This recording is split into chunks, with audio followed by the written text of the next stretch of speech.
ঠিক সময়ে একটি অস্ত্রোপচার হলেই হয়তোবা আজ বেঁচে থাকতো ছোট্ট আলমগীর।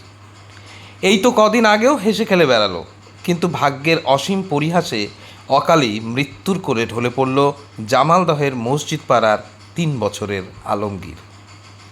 মাথায় জল জমেছিল, অস্ত্রোপচার করতে হতো মাথায়, কিন্তু নুন আনতে পান্তা ফুরোনো সংসারে অস্ত্রোপচারের বিপুল টাকা জোগাড় করা কষ্টসাধ্য ব্যাপার।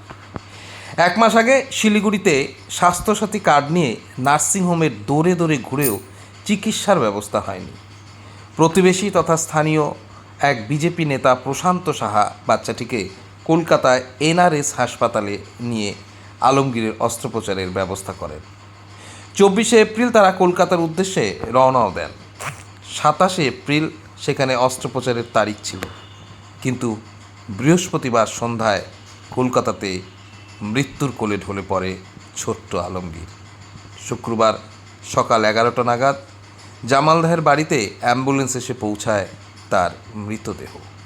কান্নায় ভেঙে পড়েছেন পরিবারের সদস্য পরিজনেরা।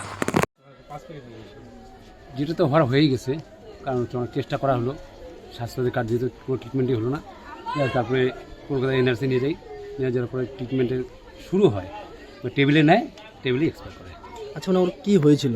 ওনার হচ্ছে অ্যাকচুয়ালি হচ্ছে মাথার মধ্যে জল জমছিল, মানে জলের পরিমাণ অতিরিক্ত হয়ে গেছিল। আচ্ছা, আপনারা প্রথমে কোথায় চিকিৎসার জন্য গেছিলেন? আমি এনআরএস হাসপাতাল নীলরতন। বাচ্চার নাম কি?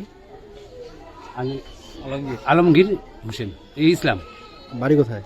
বাড়ি জামালদা, দুশো জামালদা। কলকাতায় কখন কখন মারা যায়? কালকে মারা যায় 2টা 10, দুপুর 2টা 10। আপনার নাম? আমার নাম প্রশান্ত কুমার সাহা।